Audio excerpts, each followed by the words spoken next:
मैं ना कथा सुन रही थी एक, तो उसमें इतनी सुंदर स्टोरी सुनने को मिली, मैंने सोचा आपसे भी शेयर करूं।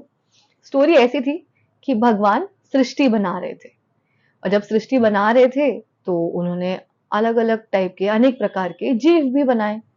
और जब जीव बनाए तो उनके रहने के लिए उनकी जितनी भी जरूरत की चीजें थी वो भी बनाई।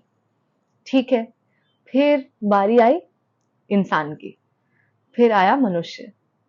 मनुष्य आया अपनी जरूरत की चीजें लेने के लिए भगवान के सामने, फिर उसने भी झोली फैलाई। तो भगवान ने भी एक एक करके उसकी जितनी भी जरूरत की सामान, जो भी चीजें थी, वो सब देना शुरू किया भगवान ने। फिर खाना, पानी, कपड़े, दुकान, मकान सब देना शुरू किया। जब इंसान वो सब चीजें देख रहा था ना गिरते हुए अपनी झोली में, वो खुशी से मस्त। तो ऐसी खुशी में एक चीज ना झोली के बाहर गिर गई और उसका ध्यान ही नहीं गया। और भगवान ने भी वो जो चीज गिरी बाहर, उसे अपने चरणों के नीचे छुपा लिया। ठीक है, इंसान का ध्यान नहीं, इंसान का वहां पे दृष्टि नहीं गई, उसकी आंखें नहीं गई कि अच्छा नीचे कुछ गिर गया। और वो खुश होके भगवान को धन्यवाद करके कि बहुत कृपा, बहुत धन्यवाद, वो भी चला गया। अब माता लक्ष्मी ने भगवान नारायण की चोरी पकड़ ली। भगवान से कहा कि बेचारा इंसान के लिए ही वो चीज जो थी वो बाहर गिर गई झोली के, तो आपने भी उसे क्यों नहीं याद दिलाया? उसे बोल देते कि झुक के उठा लो। पर नहीं, आपने तो उसे अपने चरणों के नीचे छुपा लिया। क्या था ऐसा? जरा दिखाइए तो, जरा अपने चरण उठाइए तो कि ऐसा क्या है।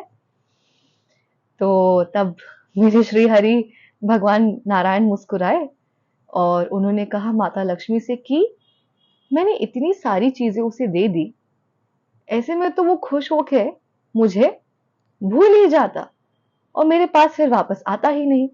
इसलिए मैंने वो एक चीज अपने चरणों के नीचे छुपा ली कि अब उसे, उस चीज के लिए तो वापस मेरे पास आना ही पड़ेगा। तो जब उन्होंने अपने चरणों को उठाया तो वो चीज क्या निकली? कोई गेस कर सकता है? शांति। तो हमने क्या सीखा कहानी से? शांति। शांति कहाँ है? भगवान के पास ही जाके हमें शांति मिलेगी। अच्छा, ऐसे सिंपल वे में समझते हैं कि मटेरियल लाइफ क्या है, भौतिक जीवन क्या है?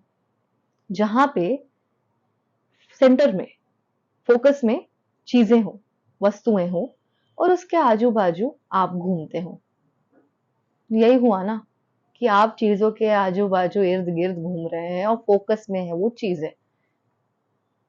और अगर लाइफ ऐसे ही चलती रहेगी आगे, तो बहुत नेचुरली, स्वाभाविक रूप से आपको तनाव होगा, चिंता होगी, आपके अंदर स्वार्थ भी आएगा, स्ट्रगल, अशांति। बट एक्चुअली में सबको तो शांति चाहिए ना। और हमने समझा ना कि शांति कहाँ मिलेगी। आप भक्ति को, आध्यात्म को, स्पिरिचुअलिटी को अपना पावर बनाइए ना, अपनी शक्ति बनाइए ना। उसे भागना क्यों है कि अभी तो काम करने का टाइम है, वो बाद में करेंगे? नहीं,